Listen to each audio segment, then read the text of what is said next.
The Cubs take on the Cardinals tonight in Game 1 of the NLDS. It will mark the first postseason meeting between the two teams. Now, the Cardinals won the season series, but the Cubs won 6 of their last 9 meetings.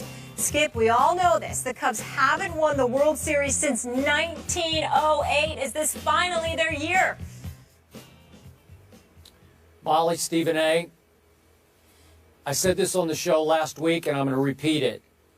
I just have a weird gut feeling this is the year the Cubs finally break through. And as Stephen A. knows, I spent some time in Chicago as the columnist of the Chicago Tribune, which meant I spent a whole lot of time at Wrigley Field. And Stephen A., I've told you before in discussions about the Cubs, I was always amazed at the negativity the fans brought to Wrigley Field. It was almost a cultural crying in your beer fandom of what can go wrong, will go wrong with our little lovable Cubbies, the lovable losers that they were. And I always thought in my years covering the Cubs that that mentality infected the psyches of the actual players on the field. They felt such negativity that even at a home opener that they might be losing in the 6th or 7th inning, somebody would hold up a sign saying, "Wait till next year." And Joe Maddon is a wizard at changing a culture. We watched him change the culture in Tampa, and I get the feeling he's already changing this culture with all of his little gimmicks and shticks and games that he plays in the clubhouse. He's making this team finally laugh at the curse of the billy goat instead of letting it infect and deteriorate their psyches. All of a sudden, they've come together, and their body language says that they believe this is their year and they can break through. And when you have this year's Madison Bumgarner on the mound, Jake Arrieta, you know you have a chance every few days of dominating someone, because I'm not sure anybody certainly had a better second half of a season that Jake Arrieta just had. Now you've got a John Lester, who hasn't been just a good postseason pitcher in his past, but a great one. So your 1-2 punch is sensational, and it's going to give everybody the feeling we got a chance this time. Now, I will declare myself, I grew up a St. Louis Cardinal fan. I root for the Cardinals. What they did overcoming so many major injuries this year to win 100 games was all-time phenomenal. But I still think the Cubs are on such an emotional, psychological roll under their new manager. I'm going to say this is it. This is their time. They're going to break through, as you suggested. It might have to be the next round against your New York Mets that you do not love. And yet, I think it's going to be their time to break all the way through. Well, I'm certainly not going to root for the Mets. I do believe, however, they would have an edge over the Cubs because they've got a deep rotation. And to me, I believe pitching wins you championships in the sport of Major League Baseball, obviously. I hope I'm wrong about the Chicago Cubs. I find myself rooting for them. I am a Joe Maddon fan, number one.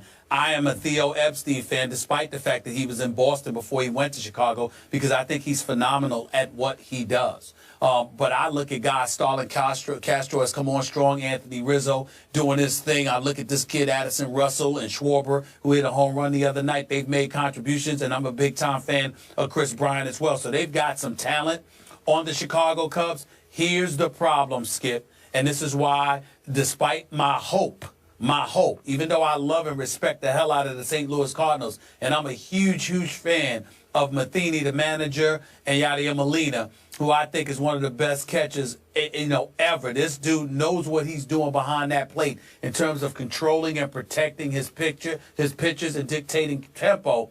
I just believe that the fact that Arrieta can't pitch until Game 3, that only ensures that you're going to see him twice in this series, and I think they need him more than that to beat St. Louis. I think St. Louis is going to win this series unless destiny for the Cubs gets in their way. All right, Theo Epstein did it with the Red Sox. We'll see if he can get it done with the Cubbies. Now, how about Peyton Manning? Can Derek Carr get it done against them? It's the Raiders and Broncos. Do the Broncos have a shot at knocking them off? We'll get into that coming up.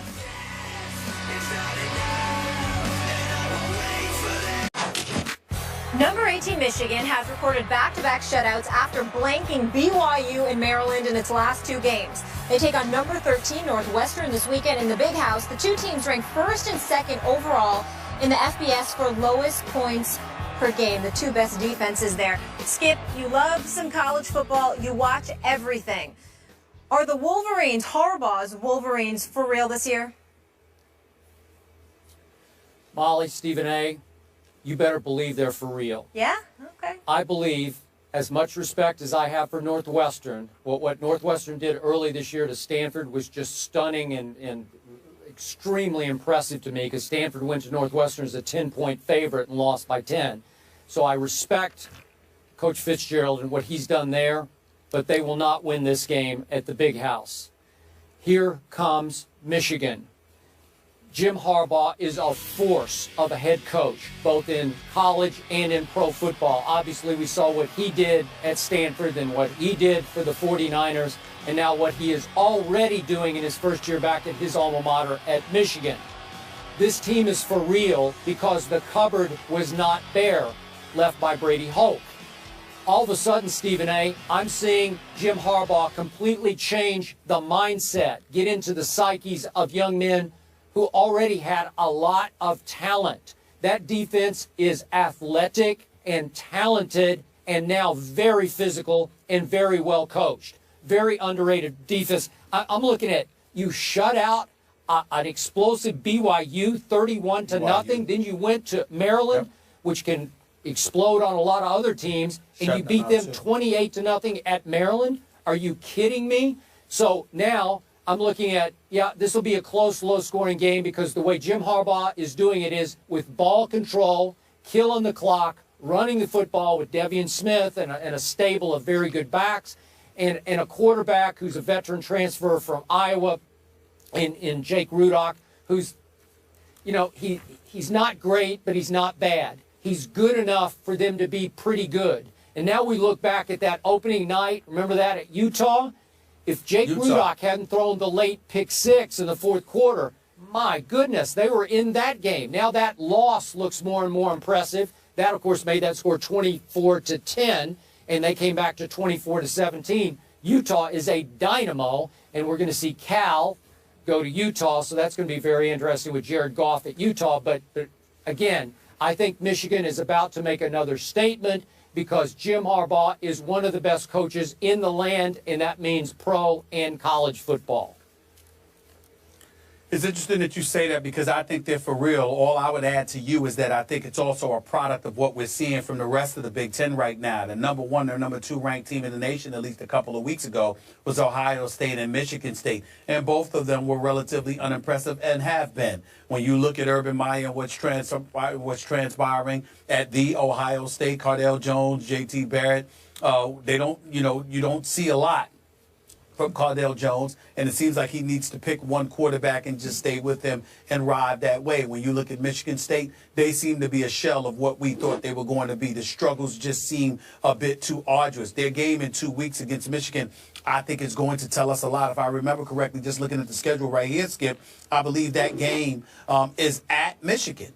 So Michigan State is coming to Michigan. I think that's going to be a big-time game. Yep. That game is October 17th. I'm looking forward to that matchup. And, of course, Michigan ends the season against Ohio State. But do we expect, even though you got to watch out for Minnesota, do we expect them to beat Minnesota? Yes. Do we expect them to beat Northwestern this weekend? Absolutely. Then you look at Rutgers, Indiana, Penn State. It seems like at the most,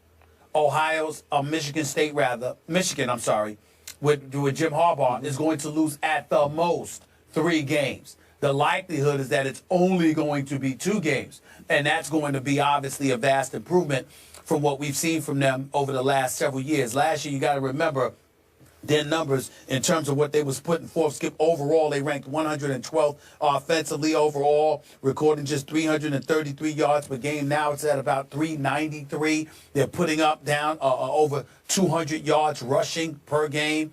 So when you look at those averages, that's relatively impressive with Devion Smith and those guys. So I'm looking at it from the perspective, they're grounding and pounding. They're coming at you. The cupboard wasn't bare, as you pointed out, because their defense is no joke. Jim Jim Harbaugh is an exceptional coach. He's coaching from a simplified perspective, putting them in a position where he's emphasizing not turning the ball over, protecting the football. Yep. That's where my question mark comes in. Because, Skip, already this year, Rudock has thrown 6 interceptions already.